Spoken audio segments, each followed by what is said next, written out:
As Elon Musk likes to say, the most likely outcome is always the most ironic. Back in the early 2010s, Elon laughed at BYD on American television. He found their styling and their batteries funny. But just 10 years later, he started buying batteries from that very company for Tesla vehicles. Meanwhile, BYD was selling millions of cars and passing Tesla in total production volume. It is an interesting story. Today, I will explain why and how BYD climbed to the top of the global automotive industry so fast. But more importantly, I will explain why the reasons for this rise could also destroy the company. The story of BYD begins in the mid-1990s when China was gaining speed as the factory of the world. In 1995, a 29-year-old chemical engineer named Wang Chuanfu borrowed about $40,000 and rented a small space in Shenzhen to manufacture rechargeable batteries. It was a very practical combination of cheap labor, simple tasks, a growing demand for electronics, and a founder who understood battery chemistry well. Wang timed the market perfectly. Japanese companies made batteries using expensive automated equipment. He took a different path. BYD did not try to beat the Japanese. Wang simply set up production to reduce the cost. Where competitors relied on expensive automation, he used manual labor and broke the process down into simple operations. This was pure Chinese industrial logic. If you can make a product cheaper without completely sacrificing quality, the market will come to you. And it worked. During its first year, BYD had about 20 employees. 7 years later, in 2002, the number increased to 17,000. In 2000, the company became a lithium-ion battery supplier for Motorola, then for Nokia. And by 2003, it became one of the largest battery manufacturers in the world. BYD was, and still is, the global leader in nickel metal hydride batteries. By the way, out of the 40 loaner cars we keep for clients at our EV body shop, over 75% run on LFP batteries. Customers can drain these batteries to zero, charge them to 100%. With no risk of ruining the battery. Back then, the company's slogan, "Build Your Dreams," sounded a bit too ambitious. But it did work out, and the story got even more interesting. In 2003, Wang made a crazy move, as some might think. He bought a bankrupt state-owned car factory called Chuanfu Automobile for about $75 million. The market reacted the way it usually does when someone from outside the industry decides he can teach everyone how to make a real product. BYD stock dropped sharply and market capitalization fell by hundreds of millions of dollars. The Chinese business press laughed at a battery guy who, as rumors say, did not even have a driver's license. If you look at the situation from a 2003 perspective, there was plenty to laugh about. Chinese cars back then were viewed like most Chinese goods, suspiciously cheap, technologically weak, and something to avoid if you had money for a Japanese, German, or American vehicle. The first BYD cars were not design breakthroughs either. For example, the F3 looked a whole lot like a Toyota Corolla. Saying it looked like it is a polite way to put it. It was practically a direct copy. But nobody cares about that when the main Chinese formula is at work. It might not be as pretty, but it is cheaper. The F3 sold for half and sometimes a third of the price of its Japanese competitors. For a huge number of Chinese buyers, that mattered more than anything else. In 2007, the BYD F3 became the best-selling car in China. As you can guess, the momentum kept building and things got even more interesting. Wang did not buy the car factory just to diversify his business or make cheap copies of Japanese cars. His logic went much deeper. He realized that if electric vehicles and hybrids became the future of the automotive industry, the battery would be the most critical part of the car. By that time, BYD already knew how to make batteries on an industrial scale and understood their production costs better than most car companies. So, while traditional automakers argued about how long the internal combustion engine would last, BYD was already prepared for a new era. In 2006, the company started developing electric and plug-in hybrid technologies, and they made a great progress. A major milestone happened in 2008. Warren Buffett invested in the company. Through Berkshire Hathaway, he bought about a 10% stake in BYD for $232 million. This was not just an investment round.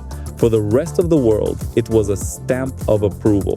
When Buffett buys a stake in a Chinese company that many used to see as a strange manufacturer of cheap copies, the market starts looking at it differently. And Buffett did more than just invest. He compared Wang Chuanfu to Thomas Edison and Jack Welch. It was a very strong signal at the time. Western investors suddenly saw BYD as a company that could be a major player in the future of the auto industry. This happened when Tesla was just entering the market and looked like a promising tech startup. At the same time, BYD was a Chinese company making strange, cheap, and unattractive vehicles.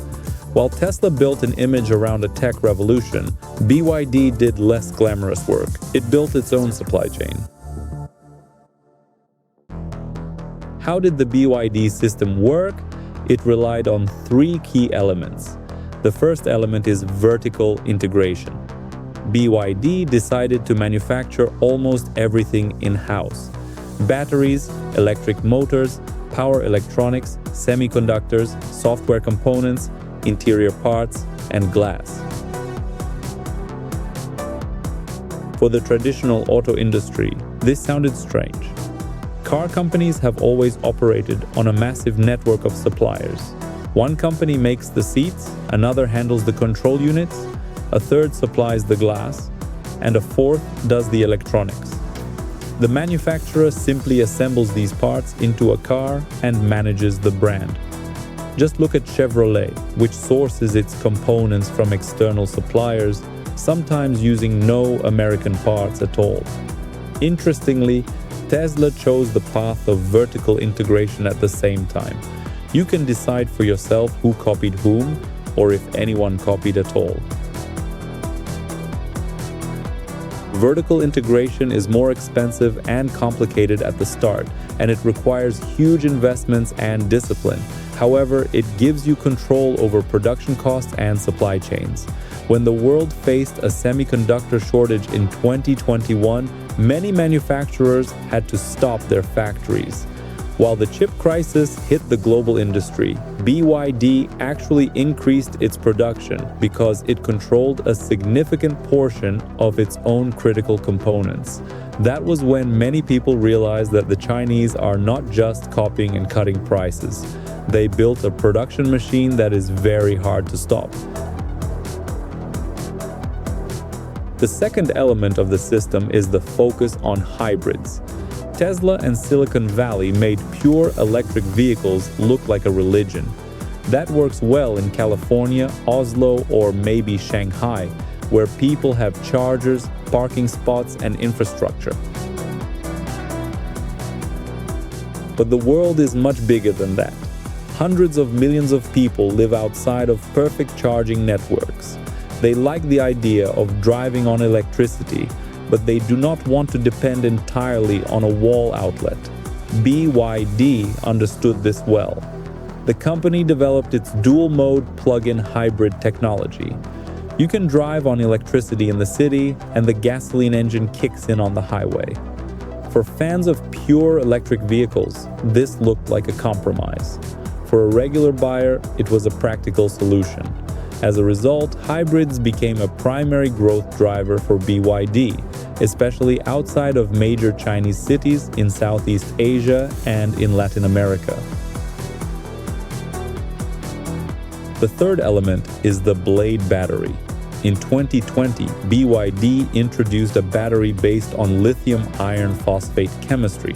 They called it the blade battery. Once again, this was not about the most expensive or premium technology in the world. The goal was different: to make a battery cheaper, safer, and longer lasting. LFP chemistry usually has lower energy density than nickel-cobalt batteries, but it is cheaper, more stable, and handles a high number of charge cycles much better. For a mass-market car, that is a powerful argument. That is why we like vehicles with LFP batteries too. We can give them to customers without instructions and without risks of them ruining the battery through improper charging. A driver can drain it to zero and charge it to full, and it will not affect the battery life. The company Musk once laughed at became a supplier of battery technology for Tesla. The same BYD that was once seen as a Chinese copycat suddenly found itself supplying a key component to the global EV leader. After that, BYD's growth became massive. From 2020 to 2023, annual sales grew from about 427,000 to more than 3 million vehicles. In 2024, BYD sold around 4.25 million cars. For comparison, Tesla sold about 1.79 million vehicles during the same period. It is important to understand the difference. Tesla is still stronger in pure electric vehicles and global brand image. But BYD plays a wider game. The company sells both electric vehicles and plug-in hybrids. Because of this, it pressures the market with a completely different volume.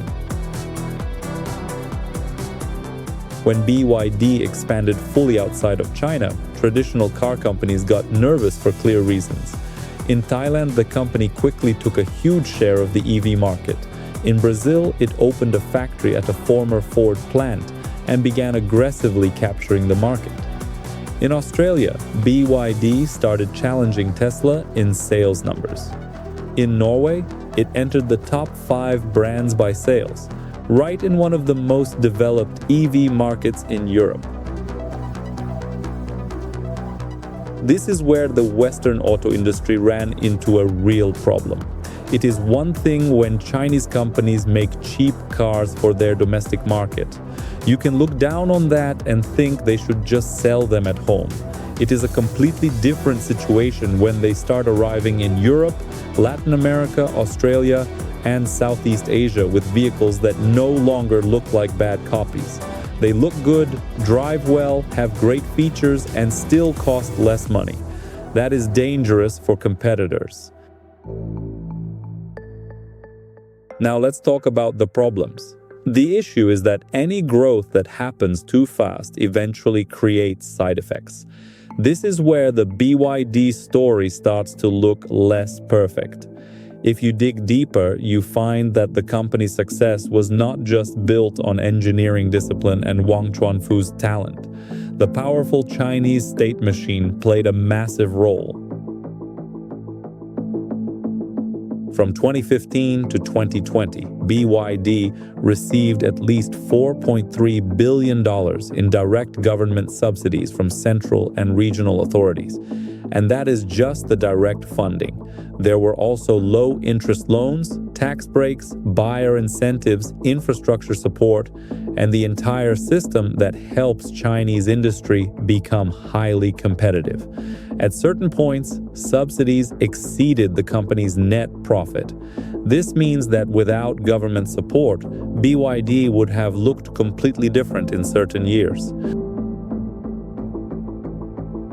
To be fair, a regular buyer does not care much about this. If a car is good and costs less money, a person will not read an investigation about subsidies before buying a crossover. They will just look at the price, the features, and the warranty.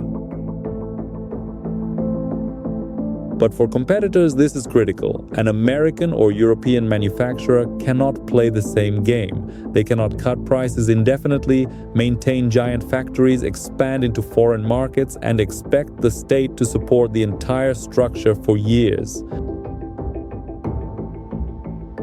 This is why there is growing concern in Europe and the US about price dumping. The low cost of Chinese cars is the result of an entire system: subsidies, cheap capital, vertical integration, low margins, and China's political goal to lead in new technologies.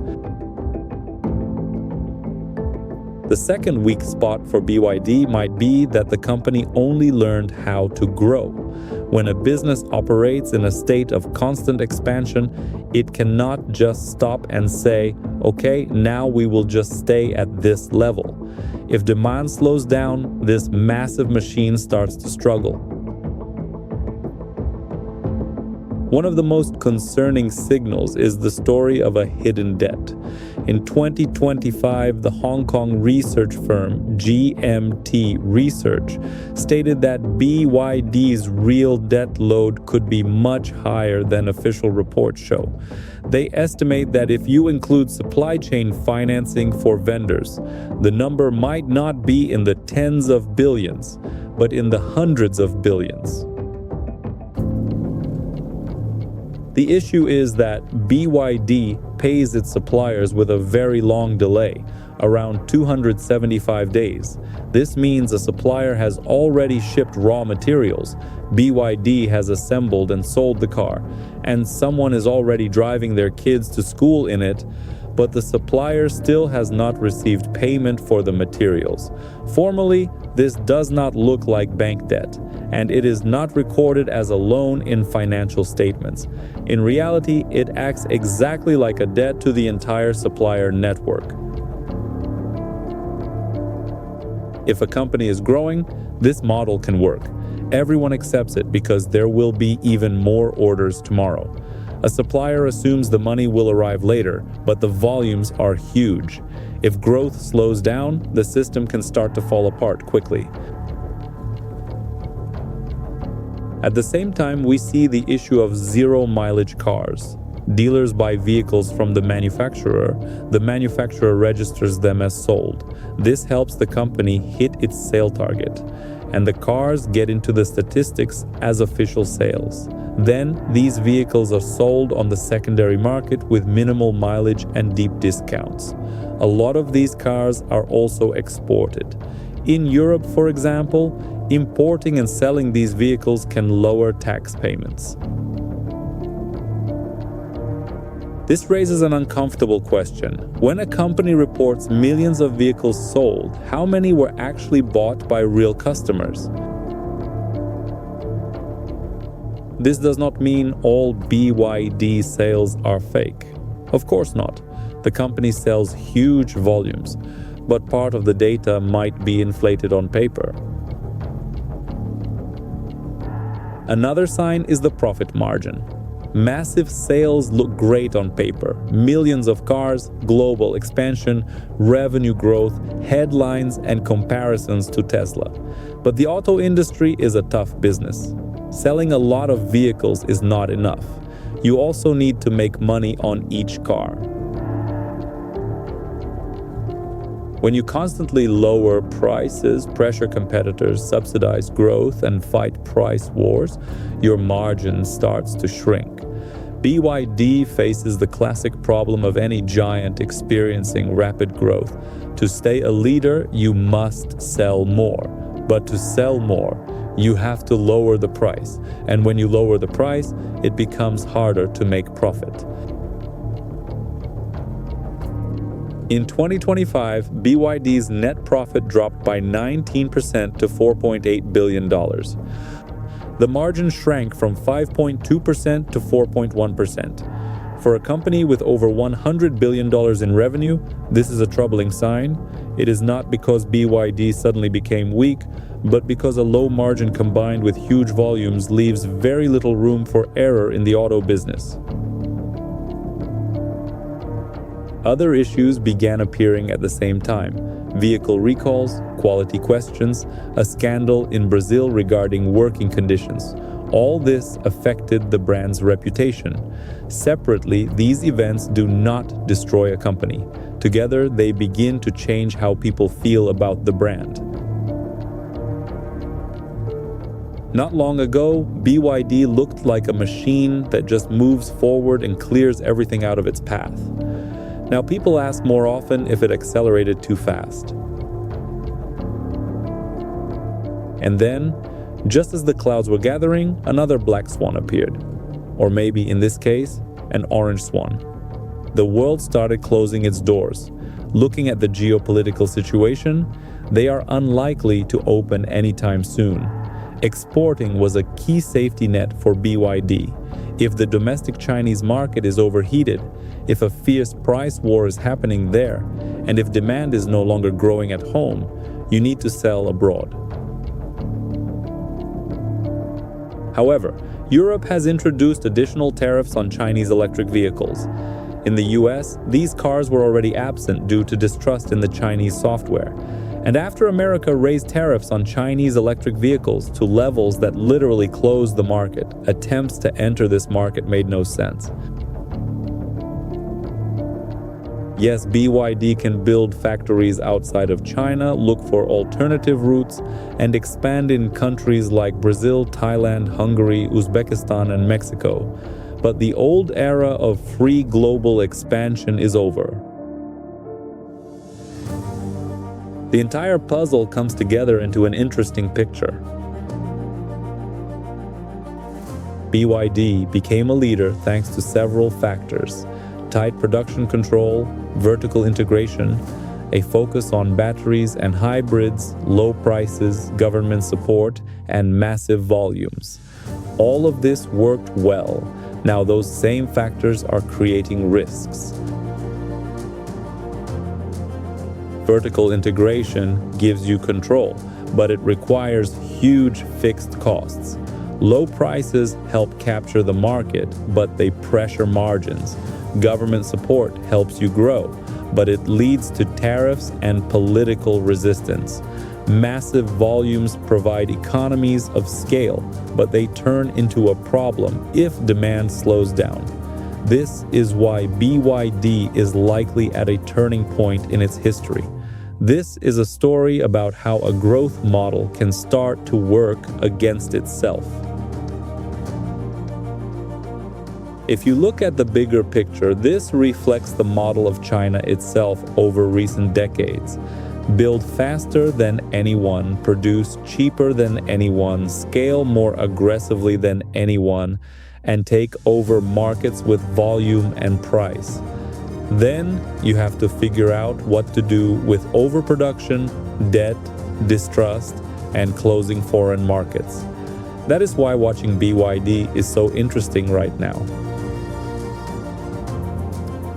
If the company manages to get through this phase, it could permanently secure its place as one of the main automotive giants of the 21st century. If not, it will be an expensive lesson showing that even the most powerful industrial machine cannot live on growth alone. That is the most important takeaway. If you like this format, give us a like. If you want a future video on how Tesla managed to increase its stock price despite a drop in sales, let us know in the comments. See you next time.